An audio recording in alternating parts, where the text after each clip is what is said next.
semua. Udah lama banget sejak terakhir gue filming tentang my Raw Accutane journey. Kayaknya terakhir bulan November 2019, which is Desember, Januari, Februari, Maret, April, Mei. 6 bulan yang lalu, udah setengah tahun yang lalu sejak video terakhir gue mengenai Raw Accutane. First of all, I'm sorry it took this long. Sebenarnya udah banyak dari kalian yang DM ke Instagram gue @erininta mengenai Raw Accutane video gue, dan to be honest, gue sangat amat appreciate every single one of you yang udah DM gue. Ya walaupun kayak nggak sebanyak itu, maksudnya kayak obviously I'm not like a beauty YouTuber or something, tapi I'm so glad bahwa kalian bener-bener maksudnya nonton video ini dan mengambil intisari dari perjuangan gue dan Raw Accutane. So I'm so glad that even just a little of my video was of any help to you guys. So I decided to make this video sekarang untuk menjawab semua pertanyaan dari kalian yang udah masuk. Jadi video ini bakalan jadi Raw Accutane Journey 101 Erin gitu.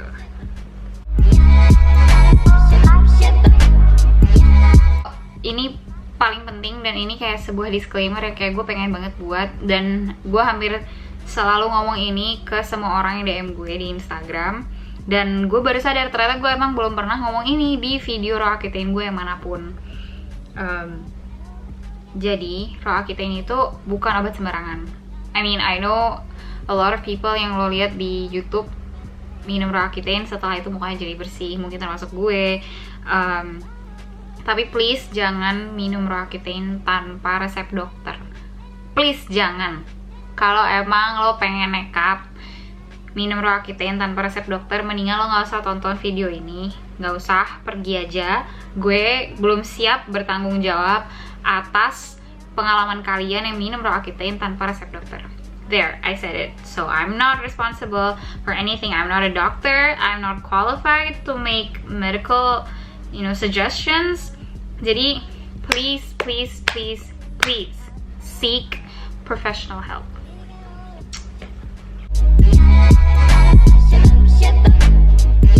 Jadi gue minum Raw Accutane itu total sampai sekarang itu gue nggak berani jawab lamanya ya, tapi total itu 5 box.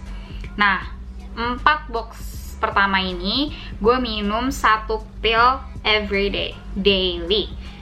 Nggak pernah putus, hampir nggak pernah deh kayaknya. Paling kalau putus tuh kayaknya cuman kayak sehari 2 hari gitu. Pokoknya entah kenapa, mungkin karena gue semangat banget kali ya pengen gak jerawatan, jadi gue hampir nggak pernah lupa minum Raw Accutane.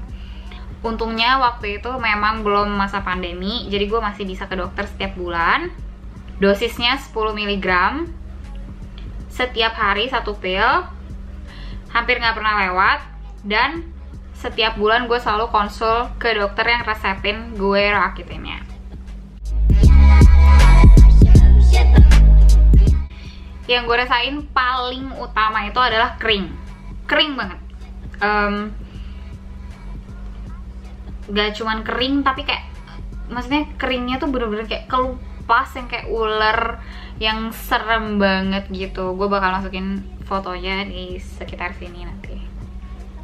Nah, gak cuman kering, tapi bener-bener kayak ular, ngelupas, sampai-sampai kayak misalnya gue pakai baju hitam nih. Ini baju gue tuh nanti bakal ada rontokan kulit dari muka gue gitu loh pada jatuh-jatuh. Just like very ugly. Tapi ya I persevered through it, dan ya untungnya sekarang met with good results.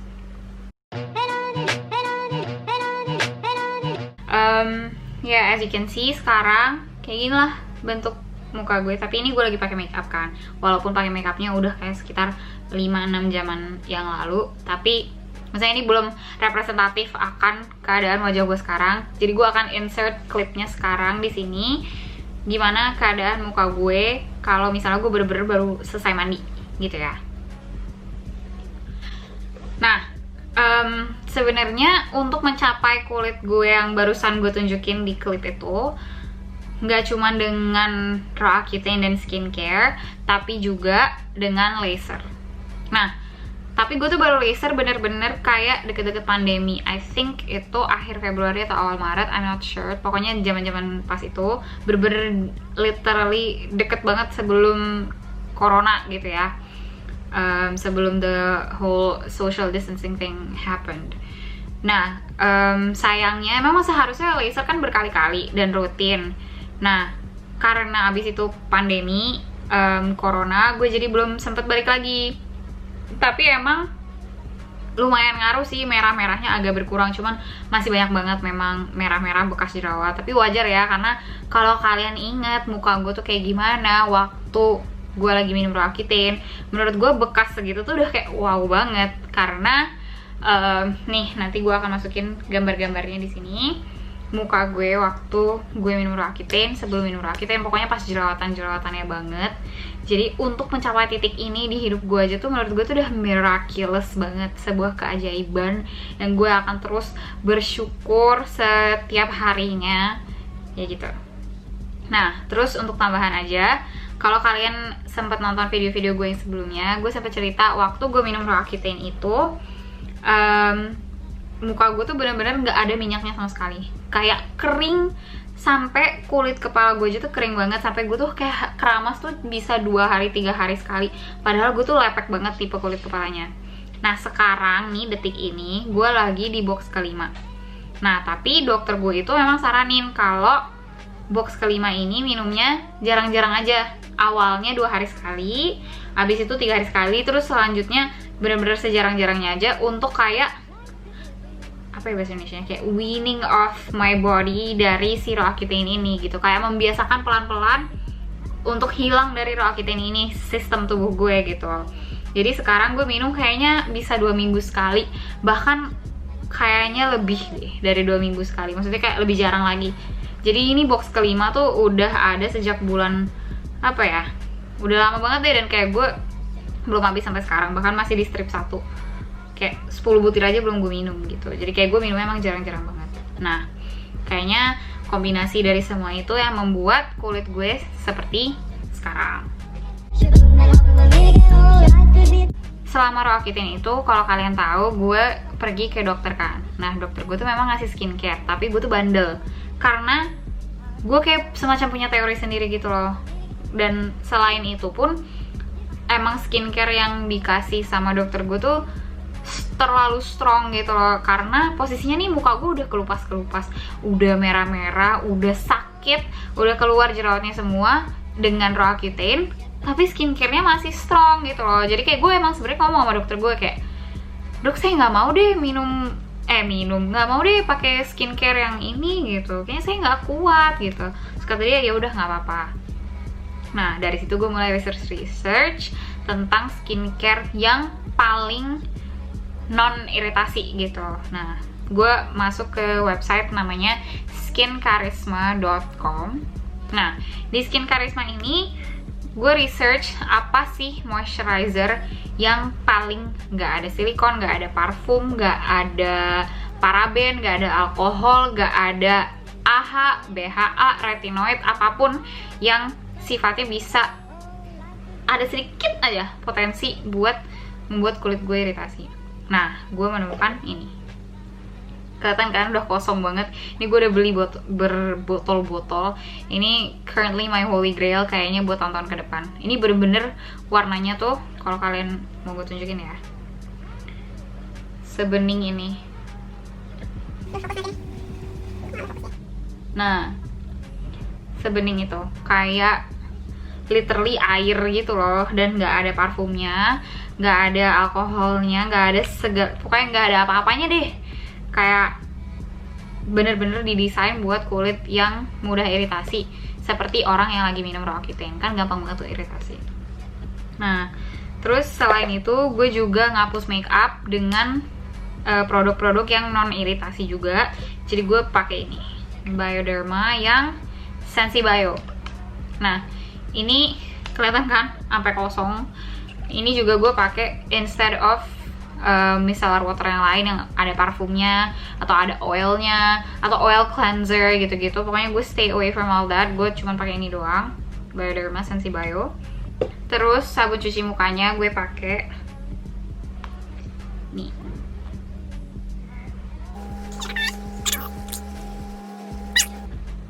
Oke. RH Logi Skin Barrier Facial Wash. Nah, ini juga sabun muka. Sebenarnya ini dijual, ini namanya Mang RH, tapi dia dijual bebas. Maksudnya kalau misalnya lo ke mall terus lo nemu RH, walaupun lo bukan pasien RH, lo bisa beli ini gitu. Nah, ini juga di antara semua produk RH yang lainnya ini paling ternon iritan. Dan sebenarnya kenapa gue pakai ini karena ya udah nurusin aja karena gue udah terlanjur cocok gitu kan. Dan emang ini isinya nggak terlalu ada apa-apanya, cuman PHA, zinc, dan aloe vera, which is like fine gitu kan, nggak acid atau yang kayak berlebihan gitu. Jadi sekarang gue sama sekali nggak pakai yang namanya chemical exfoliant. Chemical exfoliant itu AHA, BHA, retinoid, retinol, dan lain sebagainya. Pokoknya zat-zat yang bisa membuat regenerasi kulit lebih cepat, kayak contohnya produk-produk The Ordinary, produk-produknya Paula's Choice, kayak gitu-gitu. I stay away from everything karena kayak I just don't want to put my skin in more pressure after all the Roaccutane gitu kan. Jadi sekarang satu-satunya eksfoliasi yang gue lakukan adalah physical exfoliation. Itu juga gue nggak pakai scrub, gue cuman pakai ini. Tau kan ini yang getar-getar itu? Ini kayak dupe-nya apa? Namanya Foreo. Ini sebenarnya gue belinya di Miniso aja gitu. And you can basically buy this in every Miniso you find. Terus kadang kalau misalnya itu kayak nggak bisa menjangkau, gue pakai ini. Nah, ini gue belinya kalau nggak salah ya, kalau nggak salah di Innisfree. Jadi it's meant to go in your fingers. Dan ini tuh ujungnya kayak scrub buat kayak ke sela-sela hidung, sela-sela muka yang kayak agak-agak susah dijangkau gitu. Terus belakangnya tuh kayak garis-garis gini. Jadi ya udah intinya dua sisinya ini kayak buat nge-eksfoliasi muka lo. Nah, that's the only exfoliation I do. Literally the only exfoliation I do. Sekarang ini sunblock yang gue pakai setiap hari kalau gue pergi. Ini juga sama alasannya kayak yang ini. Kenapa gue pakai ini? Ini dari RH by the way. Perfect Shield for Oily Skin. Karena gue udah pakai ini kayak bertahun. Mama. Gue udah pakai ini bertahun-tahun dan ya udah gue cocok-cocok aja. Jadi kayak ya udahlah sekalian aja lanjut. Gue juga males mikir ganti sunblock, mesti research lagi, testing lagi, takut nggak cocok lagi, bla bla bla bla. Tapi if you guys have any recommendation for sunscreen yang nggak bikin iritasi, nggak bikin white cast, nggak bikin jelek, nggak bikin jerawatan, please leave it in the comment section below. Nah, terus terakhir gue pakai eye cream ini dari Innisfree yang green tea seed eye and face ball. It looks literally like a ball gitu, kayak that you can just do that gitu. So far sejujurnya gue nggak lihat pengaruhnya, cuman kayak ya enak aja gitu karena ujungnya bola terus kayak adem. That's it. So that's like the top few questions that I get from you guys yang nonton. Kalau kalian masih ada pertanyaan atau kayak pengen tahu lagi tentang segala sesuatunya mengenai Roaccutane journey gue, please tanya di komen bawah atau DM gue di @erininta. I will try to make another video answering all of your questions. Maaf video kali ini kayak cuman sedikit karena kayak kalau terlalu panjang kayaknya capek nontonnya gitu kan. Dan ini aja gue udah ngoceh kayak ini gue udah filming 17 menit. Please don't forget to like and subscribe. No, actually lo nggak usah melakukan itu, it's fine. Kayak I just want to share my experience with you guys. So see you in another video. Bye bye.